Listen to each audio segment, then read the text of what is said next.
Gretchen, welcome to the Main Leader Podcast. I'm so glad to have you on. I'm really excited to be here, Jen. Well, you talk about not tiptoeing through trauma and normalizing it. And, managers typically want to steer clear of that. And so they're definitely not taught how to deal with trauma. So walk us through your approach. Right. So, one of the most important things for leaders to understand is that the greatest predictor of low post traumatic stress disorder is actually good leadership. So, in especially in fields where trauma might be a routine part of the job, in healthcare, in for journalists, in law enforcement, um, and fields where it's pretty typical, the most important thing a leader can do is actually manage the trauma, and also lead effectively. So, one of the first things I like to help leaders understand is that actually focusing on emotional intelligence. So, just doing good empathic relational leadership, which the research shows gets better results anyway. Like they're not going to lose anything by doing it. But if they do that, they're already going to be doing the work of supporting people through extreme stress and trauma. Yeah, so I want to talk about trauma capable leadership. And I want to ask this question about EQ, right? Emotional intelligence. How can they be emotionally intelligent when they are also maybe stressed out as well? Um, it's hard to be emotionally intelligent, and it is a skill that we all have to learn. And I imagine it's when we are hijacked emotionally, it's even harder. So, how can we expect leaders to be emotionally intelligent when they're also in the trauma and also in the stress? Right. So leaders have to put their oxygen masks on themselves first, and they have to take good care. So we talk about ARTS, the adaptive repeated trauma system, and leaders need ARTS is made up of three parts. One is crisis management. Like if it's a crisis, there's a certain set of tasks that leaders need to do. And then there's maintenance and repair, this middle section of arts where leaders have to pay attention to their stress level. They have to pay attention to their own self awareness. They have to kind of get in their window of tolerance and be able to use their biggest brains there. And then if the sort of stress and trauma is so great that they can't maintain it with maintenance and repair, then they need to attend to healing. And that's another section. But really, the first thing leaders need to do to have emotional intelligence is they have to be able to be self-aware, and they have to work with their emotions like a dial and not a switch. So, much like an athlete needs to be in the best state that they need to be into to perform, and any manager or leader also needs to be able to attend to their state. Like, do I need to be more buttoned up? Can I be more relaxed? What is needed to get the outcome I want? Mhm. So, a lot to unpack there. Adaptive what was it? The art? What did it stand ARTS, for? Adaptive adaptive repeated trauma system. tra Okay. So, before I go into the weeds and start getting into this a little bit, let's take that 30,000-foot view because I went in too fast. So, what is trauma capable leadership? Like, what does that mean?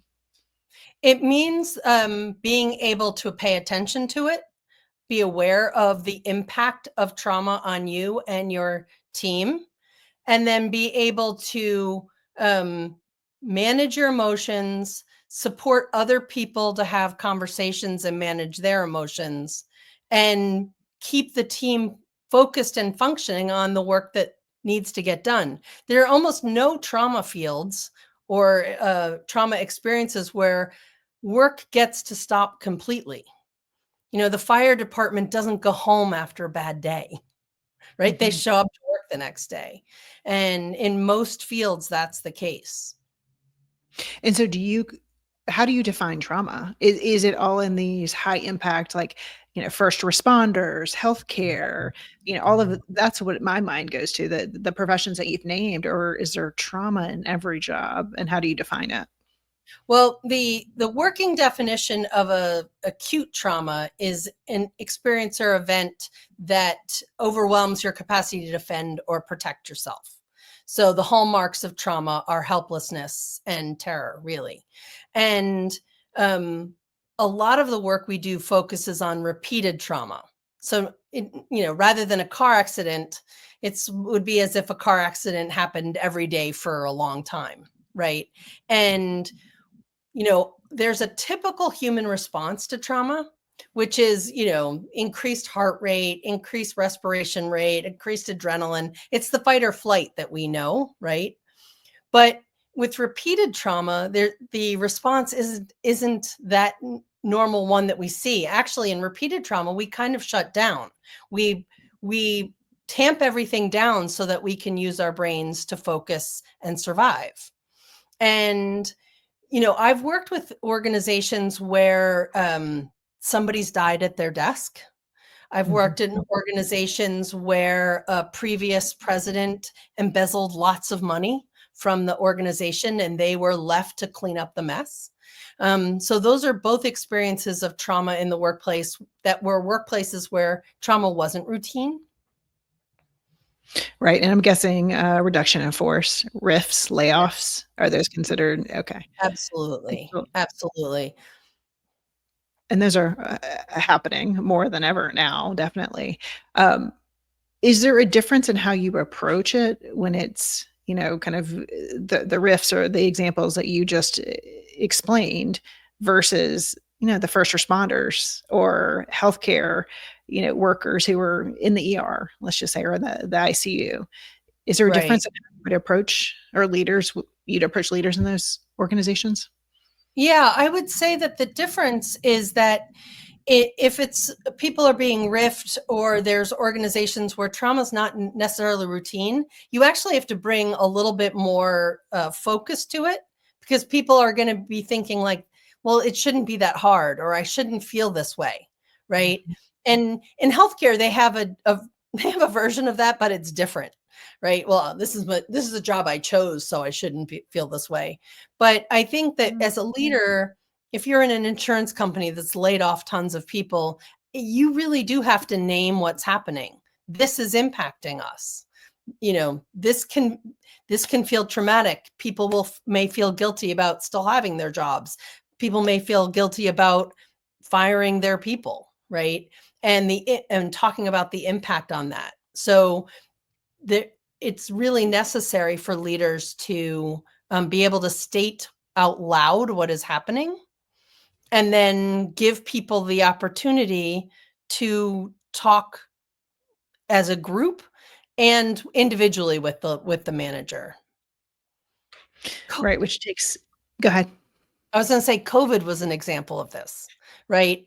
So, I had written a book on helping people heal from repeated trauma and talked about it and I was just doing regular leadership development out in the world lots of different places and talking, to the HR people while we were having lunch or before a program starts. And during COVID, they all called up. They were like, "Hey, you wrote that book on trauma, and my managers are crying, like that, and their people are crying. Like, help them."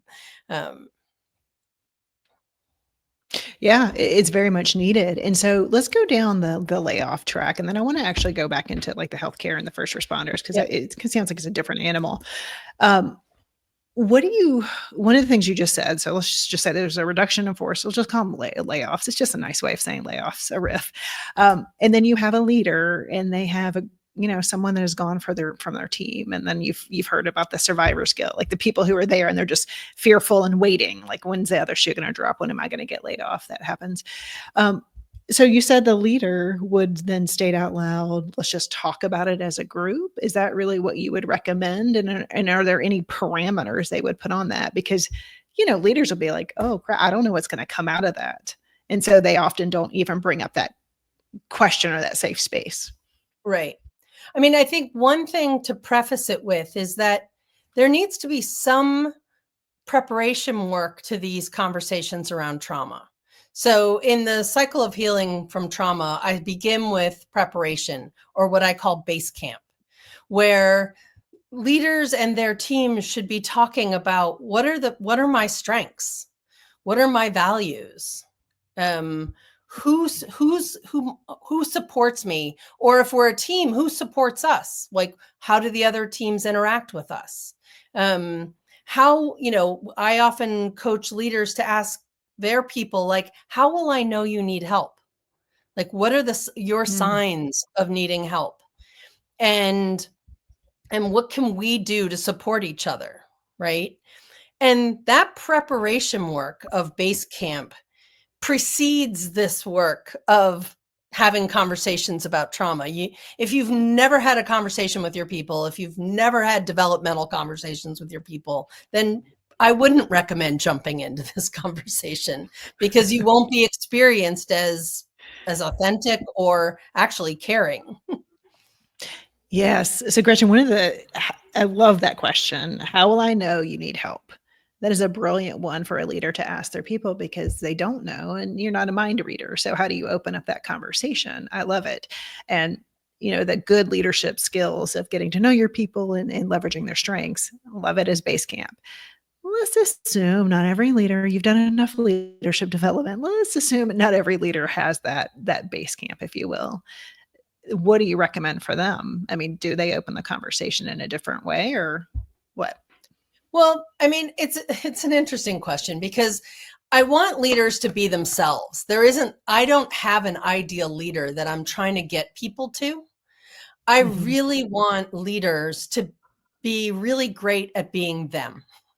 Right? So I don't know, the really gruff guy who's like just himself, then he should be Mhm. himself, but he should be himself with living his values. So I really do recommend that if leaders want to be trauma capable and lead through crises like reductions in force, and in such a way that they end up on the other side with a team that trusts them and that will be effective, then they have to start with themselves. They really do. I mean, it sounds cheesy, but they really do have to start with themselves. They have to start grounding in emotional intelligence, which is really very simple. It sounds woo woo, but it's really just, am I aware of what Mhm. I'm thinking and feeling in the moment?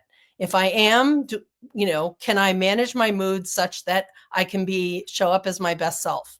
Am I aware of the other person? And can I put that into action? It's really very basic, but a leader really needs to be grounded there first before they can, do the complicated dance steps of trauma informed conversation. Yes. Well, simple but not easy, right? I mean, we all have Right. our different emotional capacity and strengths and opportunities, if you will. Um, so maybe working on themselves first. But sometimes like when COVID, it just happens, right? You're not going, oh, the rifts are happening, and then I have like a little bit of prep time. It's like, shit's hitting the fan and you're like, oh, I've got to react. So Right. is it the same? Is it just going, hey, we need to talk about it? Again, trying to get to those people who they're not maybe aware or able to manage their emotions, but they want to do something. Maybe it's not this conversation yet, but is there something that they can start with aside from that self reflection? Yes. I mean, during COVID, I had a number of conversations with different managers. And for the first thing, it's almost like being less afraid of emotion, right? They were all terrified that they were going to talk to their people and their people were going to cry. And I was like, they might cry. Like, Right. that's actually not going to hurt anybody. Let them cry. You don't have to do anything. I think there's this real myth that if somebody's having an emotion across from you, it's your job to fix it. And I really want people to understand that all they have to do is listen and acknowledge the other person's emotion. They can name, wow, you sound frustrated, or you sound sad, or, I mean, you could just name the other emotion. You can ask the other person, like, what's the hardest thing about this for you? And, is there any way that we can be supportive so that you can be at your best in the work we're doing? And that simple conversation is more than enough for most people. They just want to be heard and witnessed, really. I love that because it's often a reason I hear that leaders don't want to give feedback, right? Constructive feedback. They're going to get upset. Right. Let them, right? Like, it's fine. So I love that you pointed that out. And I think that's a wonderful step to consider. Now I'm going to go back to after they have this. So let's just say this leader's got this base camp built. They have trust with their team. They have safety with their team, and they open up the conversations around, hey, this is happening. Let's talk about it. That's a great, I guess, next step. But how do you then manage the work and continue to help keep them focused, but acknowledge, hey, your coworker's not here anymore. Hey, you may be concerned. Is it just continued conversations throughout, the weeks? It's both a real prioritization by the leader, right? Like, we're down two people. Let's talk about what our goals were, who's doing what, right? What can and cannot realistically get done in based on the number of people we now have or the timeline that we have, and then what check-ins or what support do you need to be able to get it done? I think what happens a lot with a reduction in force or in different crisis situations is everybody acts as if nothing happened. Yes. Right. Like, let's just continue to go on, same amount of work, same amount of deliverables, same goals, not even discussing them. Right. And that it's crazy making. Everybody knows what's true. The Right. people who are saying pretending, the leaders who are pretending it didn't happen, and the people who work for them, everybody knows what just happened. And when you make things unspeakable, or when you're having one conversation here, but the truth is down here, you're then setting yourself up and the team up for two versions of a conversation all the time. Then you have meetings, and then people leave and have the meeting after the meeting, right? Oh, yes. Yes.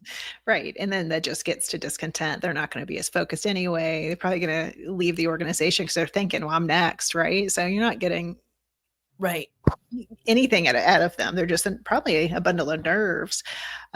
So, yeah, very important point to talk about the work and adjusting the work, not just talking about it. It's like, how can you get it adjusted as well? I Now, mean, thinking, go ahead. sorry. One thing I was thinking of was that this goes to like never waste a good crisis, right? Like, I think leaders are always afraid that, this crisis has happened or this trauma has happened, and now we won't be as good, or now we can't function. And I sometimes wonder whether leaders are missing an opportunity to say, this is a chance for us to actually work together around something. I mean, I've been working with some of the government agencies recently, and one of the outcomes that people are talking about is actually really feeling that the camaraderie that's coming from surviving a crisis. And so I think just to allay some leaders' fears, which is if they show up caring, authentic, doing the best they can out loud, their people may come to trust them more in the future than they did before the crisis. I mean, nothing bonds people like a crisis. You're completely right. I mean, think about what happened at the early stages, the first year of COVID, how Mhm. people went to work from home. There was no disruption in service. There were, hotels and hospitality that had to make it work. Airlines, like everyone pivoted and you had to. And, probably everyone was a little burnt out afterwards. But besides that they made it work. And you can bond over that. I like that you pointed that out.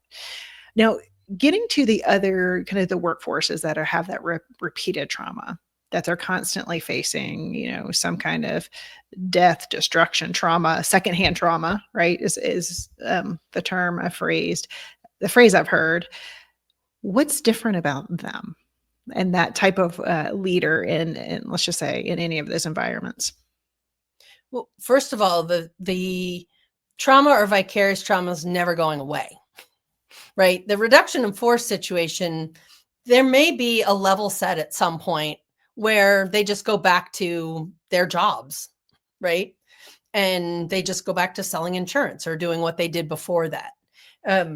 In jobs where trauma is routine, it's if you're working on a palliative care unit in a children's hospital, you're always going to be running into situations where children are dying.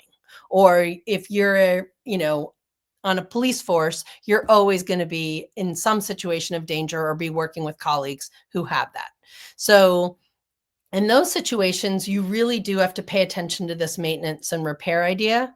And Mhm. I liken it to, I've worked in countries where we had to take Land Rovers to our job sites because there were no paved roads, right? So that Land Rover had a much tougher existence and needed different kind of care than in Wellesley, Massachusetts, going to Whole Foods, right? Like that Land Rover, needed maintenance and repair on a much different schedule. And that's what I think about humans in much tougher environments where they need to take care of themselves, where you need kind of a daily, weekly attention to what are the norms that we're working on? What are the routines that we have? What are any rituals we have to work around and through sort of the constant onslaught of trauma?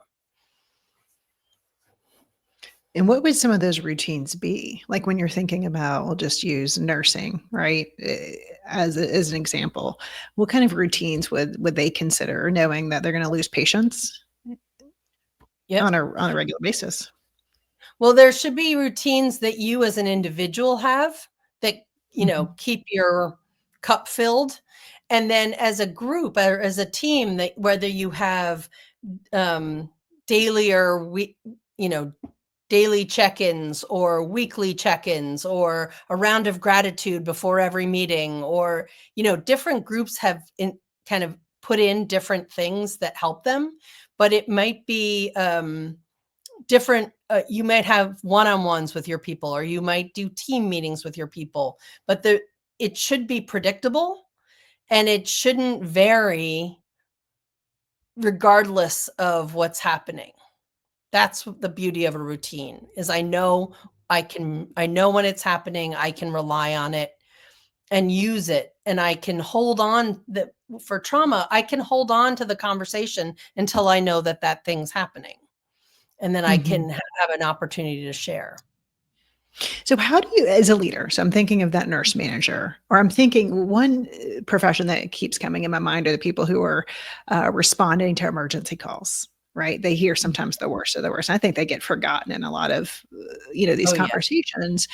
How does the leader have these conversations with them, but not hold it, right? Because we can all kind of have that compassion fatigue too, that we're just, oh my God, that happened to them. So what do you suggest a leader do to check in with them, but not own it or hold it?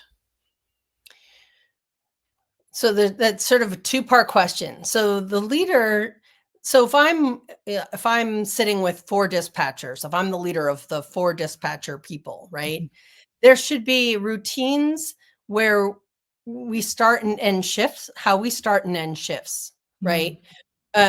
There should be routines of handoffs, probably. There are probably handoff of shifts. There should be ways that that leader has one-on-one contact with each of their people so that they can make sure that that person, if they don't want to talk in front of a group, will be able to share what's going on. So that it's the contact and the container that you create for your team. So that's one in the routines. mhm, How the leader doesn't take it on. Um, One of the ways I coach leaders, I used to coach therapists in the same thing, which mhm, is that when somebody's talking to you, imagine that there's a table between the two of you. And when they're talking, they're putting their things on the table, and you're looking at the things they're talking about, and you're both looking at it together. And when that person leaves, they take their things off the table with them. mm, You don't pick you don't carry their things. You don't pick them up and hold it. You don't swallow it, but you acknowledge it, you see it, you work with it, but they take it home, not you. And part of that helps leaders and therapists and whoever coaches helps them understand that when somebody's talking, you should let them talk at their pace. Let them talk about what they're able to talk about, what they're able to put on the table, Mhm. because they're going to have to take home what they put on the table. So it's really just that mental image of saying, "Okay, we're gonna take it and look at it from a third party perspective," almost you're both looking at it from a different perspective, and then they take it with them, so that visualization of them, like, it's not yours to Right. carry, it's not yours to It's not hold. yours to So carry. And and that's not to say that you won't be impacted by what people say. I mean, what's mm, hard about the trauma in the abstract is that nobody comes to trauma a blank slate, right? So a manager or leader may come with their own history of trauma or their previous experiences of trauma. Maybe they laid off all the people in their last job and now they have to do it again, right? Or maybe they were on a different hospital unit that had that same experience and they're coming with it. So, you know, people have to be able to understand their history in context of this trauma. And the same is true of their people. yeah, it just made me think of I've sat with many HR professionals that have had to lay off a lot of people, and they do hold it, like, it's just exhausting because they can't talk to anyone about it, right? So you gotta keep it super confidential, and you hold it all in, and unless you have someone to talk to or, get a therapist, then it is a lot to hold, um, Yeah. and it's heavy. Well, there's different we talked about acute trauma, we've talked about repeated trauma. Vicarious trauma, which we've mentioned, is the witnessing other people's experience of trauma, right? So a social worker witnesses a child's trauma. They don't experience it for themselves, but they witness it. And there's a fourth kind of trauma, which you alluded to with the HR professional, which is moral injury, which Mm, is when yeah. I don't get to live up to my own ideals and values in my interactions. And the antidote to moral injury is community. So the antidote for the HR professional would be to be either in a group of other HR professionals, being able to talk about their experience, Mhm. or it really would be the senior team in that organization owning the experience, right? The HR professional didn't get up that morning and be like, yay, I want to fire people. And they just did it willy nilly with nobody else's mandate, right? Right. That came down as a mandate, which means that the people involved in the mandate should be having the conversation as a group. And that's what it would take to lead through trauma. Yeah, I think they're more likely to find community than have, senior execs 'cause I think they're just so in it that they just don't even realize, right, the moral injuries that are happening. But I appreciate that because I think it is helpful for everyone to find community that you could be open and honest and feel safe in. All right, so we talked about a lot of different situations that a middle manager may say, "All right, we've got all these different types of trauma that may be happening. Is there anything that they should be on the lookout for?"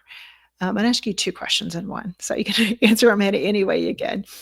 Are there signs that they should be looking for that maybe something's going on? And then is there any kind of situation that may be one of these types of trauma that they should be on the lookout for that may not be so obvious? Um, I think that first of all, in fields where trauma is routine, you should be looking for people's behavior, or if they feel really different than when they first started in that job, right? Mm, If they started off hopeful and now they're completely hopeless and despairing, that's a bad sign. It's a warning sign, right? If they're if your people have lost any of their boundaries, like they're not going home or they're off shift but they're calling in, right? Things like that. If they're um I guess any of the addictions, if they're uh not showing up for work, um if they're minimizing everything, like that, it is a big crisis, and they're like, this is no problem at all, or, this is what happens. So if in some ways, if they're using coping skills to the extreme and not able to shift, those are some warning signs. Mhm. um I think that despair, cynicism, and, kind of apathy are the signs that I look for the most. Those are signs that people are really heading into burnout. And, the second part of that question is, are there any types of trauma that maybe we didn't talk about today that middle managers may be like, "Oh, this is happening." Obviously the layoffs are a key one, organizational shifts, maybe, restructuring in any form or fashion, acquisitions, but anything else that they may just go 'cause when we think trauma, we think big, right? And I don't think from it may not be it may not be big to a manager, Right. but their people perceive it as trauma or, a big thing to them. I mean, a couple things that I've worked with organizations on. One is anniversaries. So, in New York City, 9/11 was a big hit, and a lot of people had traumatic experience during that. And that week in New York City, people are talking about it more, and they're aware of it more. If the big thing has happened in your city, whether it was the Boston Marathon bombing or a school shooting, things like that, do impact the community. Tornadoes. I've worked with an organization that went through a tornado. So, if there are obvious things happening, but you think because it didn't happen to the building, Mhm. you forget that it's impacting the people inside the building. I think managers often do. Um, I think that currently, I think some of the the ICE raids are impacting communities and people. So, to just be aware of what might heighten um, the anxiety or stress level of a group. Yeah, I think those are great ones to consider because you don't often think of those or maybe you weren't there when it happened, right? So and outside of Las Vegas, and there was the big shooting, that Right. happened at Mandalay Bay that I've seen it. I've seen it like a documentary, but I wasn't here, and I think I can easily forget that that happened during that time, so I think that's a great one to mention. Um, now thinking about middle managers in general, they're really all the research is showing that they're at the highest level of burnout. They're the people who are becoming more disengaged, as more things get piled onto them. So we know put our oxygen mask on first. You've talked about that, and that's typically the advice for managers or for leaders. But what else can they do to maybe recognize burnout in themselves and they don't necessarily need to leave their job, but how can they take better care of themselves or get them out of burnout or in a better situation? Because they can't take care of their people if they're burnout. Right. I mean, if you go back to just what it means to be a middle manager, right? You've got people, you're leading down and you're leading up, basically, right? And I think you have to start there with, often you can, under stress especially, you can get sucked into, for lack of a better word, people pleasing. You can Mhm. get sucked into, I have to do, I only get to say what other people want to hear, right? In either direction.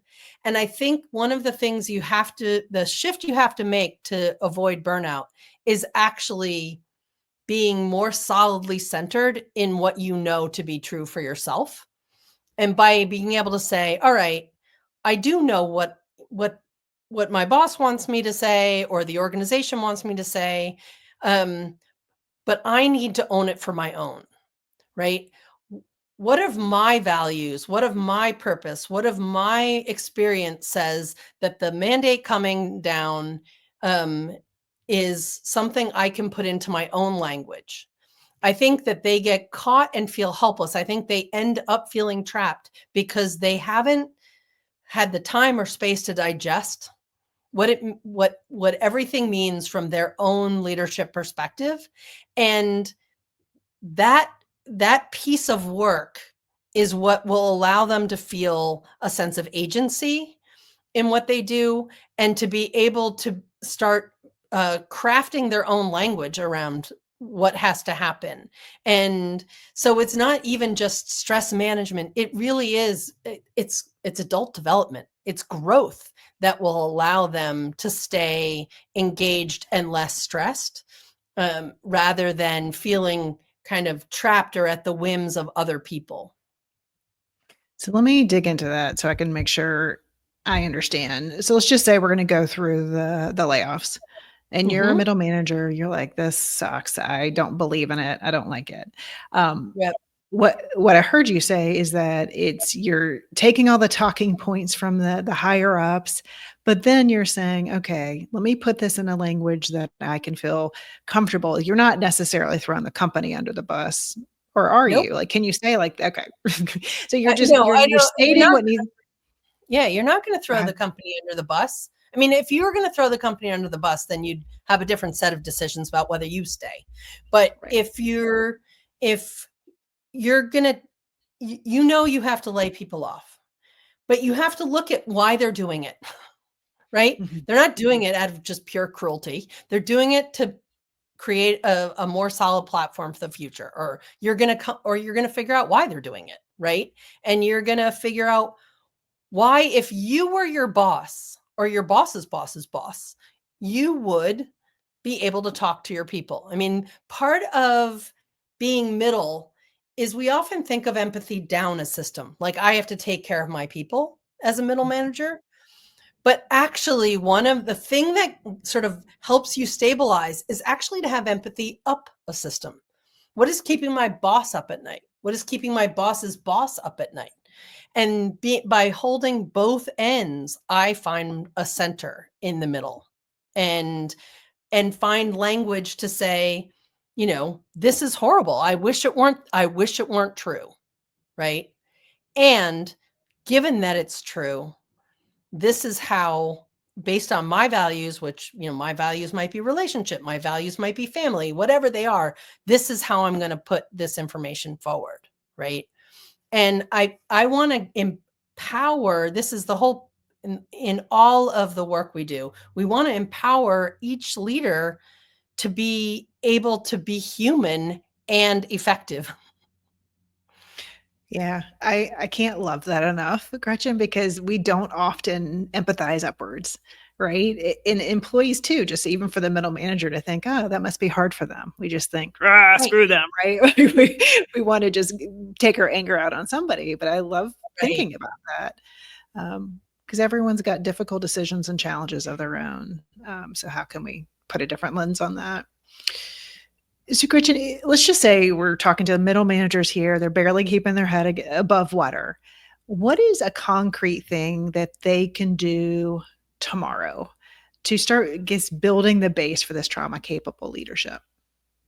I would start with knowing their values, knowing their strengths, knowing what their if they look at their team, they should know on their team what their team's values are. Well, each person on their teams, they should know what each person on their team, what their goals are, where they want to be in 3 or 5 years. They should be able to have just human connected conversations with each of their people. And then they should be starting to look at what might be the impact of trauma on me and my team. Yeah, I mean, building that relationship is crucial. I mean, it really is getting to know them in those facets and values, strengths, what they want to get out of their job, right? I think those are Right. all great questions. So, Gretchen, where can people find out more about you and your work?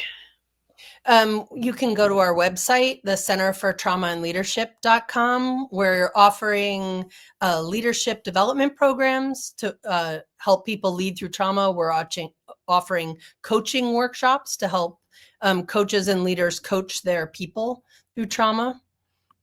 I love it. Much needed. I will link all of that up in the show notes. And Gretchen, before we end, is there anything you want to leave the listeners with? Maybe I didn't ask you, or you just want to make sure you get across? I think the biggest thing is helping. You need to help yourself and help your people get grounded and support yourselves through very concrete routine actions. It's small, small sort of micro balancing of your day and your life. Great advice. Well, Gretchen, thank you so much for your time today. I really appreciate it. Thank you. It was great to be here.